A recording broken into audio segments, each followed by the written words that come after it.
নমস্কার সকলকে।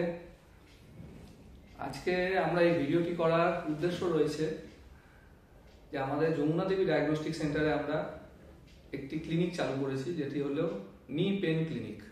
এতে আমি রয়েছি এবং আমার সঙ্গে রয়েছেন আমার কলিগ, সিনিয়র দাদা, কলিগ বলবো না, সিনিয়র দাদা আমাদের ডক্টর মলয় দাস। আমি ডক্টর মলয় দাস, হোমিওপ্যাথিক চিকিৎসক। আমাদের এই নি পেন ক্লিনিকে আমাদের মেন টার্গেটই রয়েছে হাঁটু ব্যথা রিলেটেড পেশেন্টদের চিকিৎসা।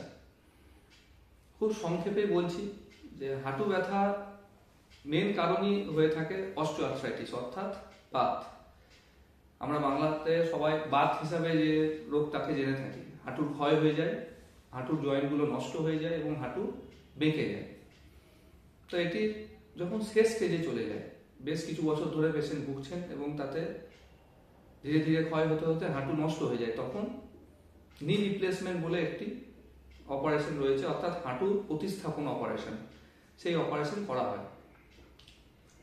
আমাদের দেশে কিন্তু আর্থিক যা পরিস্থিতি, তাতে 5% লোকও এটা অ্যাফোর্ড করতে পারছেন না এখন। যদিও রেজাল্ট খুব ভালো অপারেশনের, কিন্তু 5% লোকও এটা অ্যাফোর্ড করতে পারছেন না। তো বাকি 95% রোগীদের জন্য আমরা কি করতে পারি? সেক্ষেত্রে পেন কিলার দিয়ে শুধু চেপে রাখা, যেদিন পেন কিলার খাবেন ব্যথা কমে থাকবে, নেক্সট ডে আবার ব্যথা। এই চিকিৎসার পদ্ধতিতে আমি গত 15-16 বছর ধরে আমি লক্ষ্য করছি যে কি করা যেতে পারে, এবং দাদার সঙ্গে আলোচনা হয় আমাদের পেশেন্ট নিয়ে। তখন দাদারই সাজেশন ছিল যে আমরা কম্বাইন্ড এফোর্টে এটা ট্রিটমেন্ট করবো, অর্থাৎ এলোপ্যাথি এবং হোমিওপ্যাথি ওষুধকে যদি আমরা একসাথে দিই তাহলে ওষুধের পরিমাণও কম লাগে। এলোপ্যাথি আমরা কিছুদিন চালালাম, 1.5 মাস, 2 মাস, 2.5 মাস দিয়ে অফ করে দিই। কারণ ওষুধের যখন সাইড ইফেক্ট হওয়ার টেনশন থাকে আমাদের, বিশেষ করে পেন কিলার যে ওষুধগুলো রয়েছে, যাতে পেটে জ্বালা, আলসার হওয়া, কিডনির সমস্যা, হার্টের সমস্যা, এই সমস্যাগুলো লং টার্ম ওষুধ খেতে থাকলে হয়। তো আমরা সেই জায়গাটাতে যেন না যায় পেশেন্টের সেই কষ্টগুলো, সেই সাইড ইফেক্টসগুলো না হয়, তার জন্য আমরা হোমিওপ্যাথি এবং এলোপ্যাথির একটা কম্বিনেশন স্টার্ট করি। 5 বছর ধরে আমরা এটা প্রায় ক্লিনিক্যালি দেখে আসছি এবং পেশেন্ট যথেষ্ট ভালো রেজাল্ট পাচ্ছে। দাদা কিছু বলবে আপনাদের? তারপর আমরা লাস্টে সিদ্ধান্ত নিলাম যে আমরা একসঙ্গে করে দেখি। অনেক ক্ষেত্রে আমি আমার হোমিওপ্যাথিক ওষুধ দিয়ে দেখেছি, ভালো হয়েছে, কোনো কোনো জায়গাতে আমিও আটকে যাচ্ছি, কারণ আমি প্রপার ম্যানেজমেন্টগুলো জানি না। যেমন আমাদের এখন নতুন নতুন যে বেল্টগুলো এসছেন, আমাদের ডাক্তারবাবু বলবেন, তা সেগুলোকে ইউজ না করতে পারলে তো হবে না, কেননা হাড় পুরো বেঁকে ভেতর দিকে ঢুকে যাচ্ছে। সেই ক্ষেত্রে আমি যদি সাপোর্ট না দিই তাহলে আমার ওষুধ দিয়ে কি করে কাজ হবে?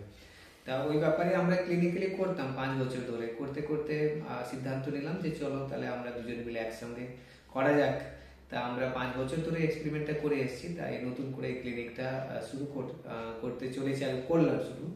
তা আমরা বলবো যে যারা পরবর্তীকালে ডাক্তারবাবু বলবেন ব্যাপারটাকে, যে কারা অ্যাফোর্ড করতে পারবে, কি কাদের, সেই সকল আমরা পেশেন্টদেরকে দেখবো। আপনি একটু। আমরা যমুনা দেবী ডায়াগনস্টিক সেন্টার মল্লারপুরে এই ক্লিনিকটি চালাচ্ছি প্রত্যেক শুক্রবার 12টা থেকে।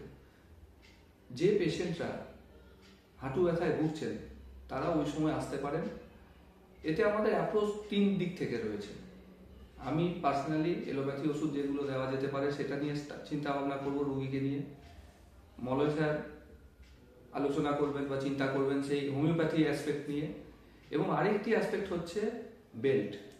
অনেক পেশেন্টেরই আপনারা দেখবেন হাঁটু বেঁকা অবস্থায় হাঁটছেন, রাস্তায় হাঁটতে পারছেন না, খুব ধীরে ধীরে হাঁটছেন, কারণ হাঁটুর মাঝের কার্টিলেজ তাদের নষ্ট হয়ে গেছে, হাড় বেঁকে গেছে, গোটা শরীরের লোড পড়ছে সেই হাঁটুতে, বেঁকা হাঁটু আরো বেশি বেঁকে যাচ্ছে।